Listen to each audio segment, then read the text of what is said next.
पौष अमावस्येला मौनी अमावस्या असे म्हटले जाते। ही अमावस्या वर्षातील पहिली अमावस्या असल्याने तिचे महत्त्व अधिक आहे।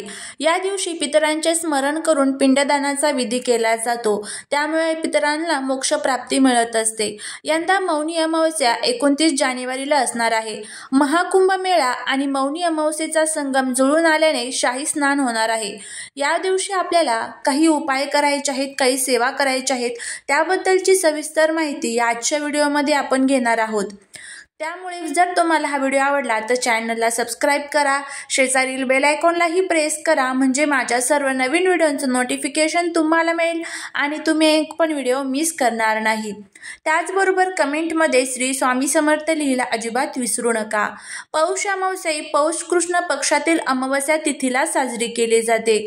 यंदा ही अमावस्या बुधवारी 29 जानेवारीला असणार आहे।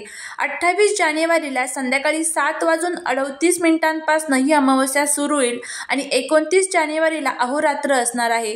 त्यानंतर उदया तिथीनुसार अमावस्या ही 29 जानेवारीलाच आपल्याला साजरी करायची आहे। पौष अमावस्येला पितरांच्या स्मरणासह दानाचेही विशेष महत्त्व असते।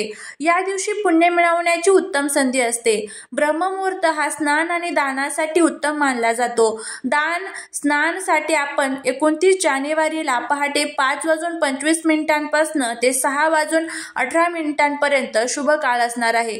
तुम्ही दिवसभर स्नान दान विधी करू शकता। तसेच सिद्धियोग रात्री 9:22 पर्यंत असणार आहे। जर तुम्हाला काही विशेष काम करायचे असेल तर हा अमृत काळ शुभ मानला जाईल। पौष अमावस्येला स्नान आणि दानाला महत्त्व आहे। त्याच पद्धतीने या दिवशी गुरु आणि सूर्य कुंभ राशीत संक्रमण करतील आणि 29 जानेवारीला चंद्र आणि सूर्य मकर राशीत राहतील।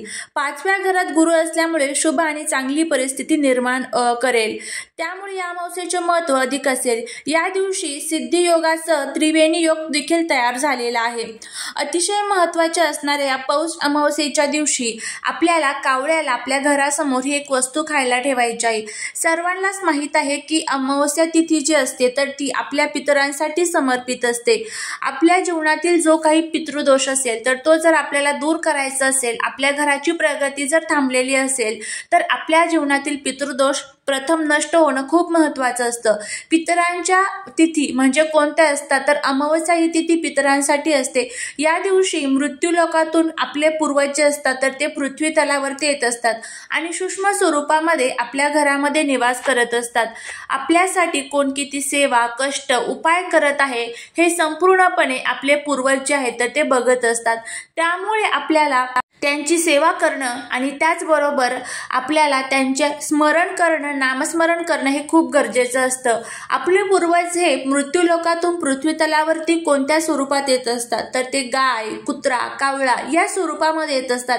त्यामुळे या दिवशी शक्य होईल तितक्या मुक्या जनावरांची आपल्याला सेवा करायची असते। त्याचबरोबर कावळ्याला आपल्या घरापुढे काही वस्तू खायला ठेवायच्या असतात, जेणेकरून ज्या पद्धतीने आपला प्रवास सुखाचा चालू आहे त्याच पद्धतीने त्यांचा देखील प्रवास जो आहे तर तो सुखकर व्हावा, यासाठी हे सर्व उपाय अमावस्याला केले जातात। त्यामुळे वर्षातील ही जी पहिलीच अमावस्या असणार आहे मौनी अमावस्या, या दिवशी आपल्याला आपल्या घरासमोर कावळ्याला ही एक वस्तू खायला ठेवायची आहे, जेणेकरून आपल्या जीवनातील 3 पिढ्यांचा पितृदोष नष्ट होईल। घराची प्रगती कोणीच थांबवू शकणार नाही। कुटुंबाची, मुलांची, पतीची भरभरून प्रगती होईल। काय होतं ना, या ज्या काही आपल्या पूर्वजांच्या तिथी असतात, आपण जर त्यांचं स्मरण केलं नाही तर तो जो काही पितृदोष आहे तर तो आपल्या घरामध्ये लागतो आणि एकदा की पितृदोष आपल्याला झाला त्यामुळे काय होतं की घरामध्ये आपण जे काही काम हातामध्ये घेऊ त्यामध्ये आपल्याला यश मिळत नाही। त्याचबरोबर तुम्ही घरामध्ये सतत भांडण, कटकट, वादविवाद होतात, हे नेहमी लक्षात ठेवा।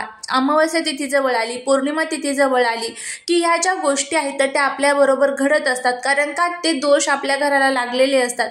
त्यामुळे ज्या पद्धतीने आपला प्रवास सुखकर होतोय त्याच पद्धतीने आपल्या पूर्वजांचा प्रवास सुखकर व्हावा, त्यासाठी आपल्याला हे जे काही अन्न असतात तर ते त्यांना खायला ठेवायचे असतात आणि हे ठेवल्यामुळे आपल्या जीवनातील सर्व पितृदोष देखील जो आहे तर तो नष्ट होत असतो।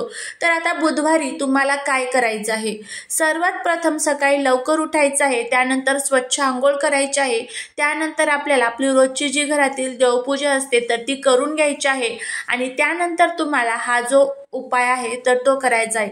तुमच्या आजूबाजूला जिथे कुठे कावळा येत असेल घराच्या आजूबाजूला किंवा एखाद्या झाडाखाली तुमच्या आजूबाजूला जिथे कुठे कावळा येत असेल तिथे जाऊन तुम्हाला हा जो नैवेद्य आहे तर तो तुमच्या पूर्वजांसाठी ठेवायचा आहे।